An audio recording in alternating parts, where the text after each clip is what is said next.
Quels sont ces gens contre lesquels Néhémie a dû lutter et qui cherchèrent à faire échouer ou à empêcher la continuation de l'ouvrage, du témoignage?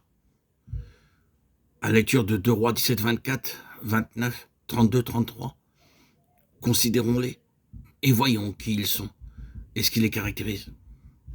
Tout d'abord, ce sont des gens superstitieux. Ils voient certaines choses se produire et ils tirent la conclusion que ces événements ont quelques arrière-plans d'un caractère surnaturel. Ils ne connaissent pas le Seigneur. Ils ne savent pas que cette chose vient du Seigneur. Mais ils parviennent à la conclusion qu'elle a un arrière-plan surnaturel. C'est quelque chose d'occulte. Ils pensent que si seulement ils peuvent découvrir les secrets du domaine surnaturel, être initiés au mystère de celui-ci, ils pourront éclairer cette situation. Et ils procèdent ainsi. Remarquez qu'ils présentent leurs doléances touchant le Seigneur au roi d'Assyrie. Celui-ci envoie un des prêtres qui ont été emmenés hors du pays, et ce dernier leur parle du Seigneur.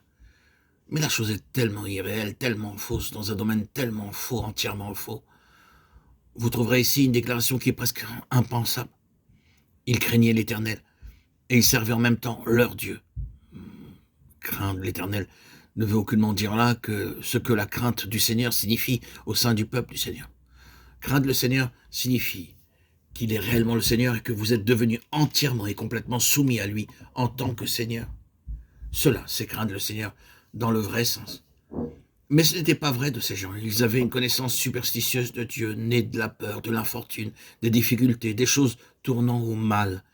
Mais leur connaissance ne les a jamais réellement amenés au Seigneur. Ils continuèrent à servir leur propre Dieu. Ce sont ces gens. C'est la première chose que nous constatons. Cette déclaration, faite plus d'une fois qu'ils craignaient l'Éternel, aurait dû impliquer quelque chose. Je ne sais que dire au sujet du prêtre ou que penser à son égard. Il parla évidemment du Seigneur, de Dieu, leur enseigna quelque chose, mais ils reçurent cela purement et simplement de seconde main, pour leur propre convenance, pour les délivrer de leurs troubles.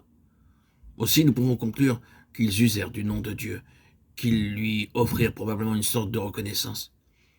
Ils entreprirent une forme d'adoration qui était ostensiblement à son adresse, mais dans le tréfonds, ils ne le connaissaient pas. Ils faisaient usage du nom du Seigneur et des choses du Seigneur.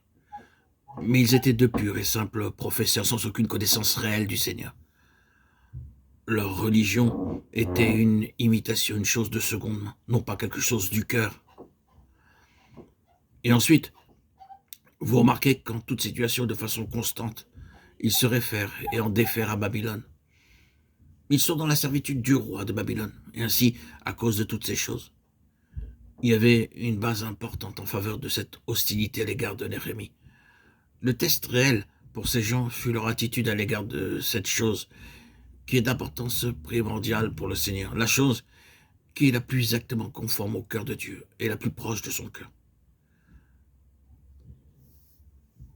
Quelle position prennent-ils par rapport à cela? Cela les démasque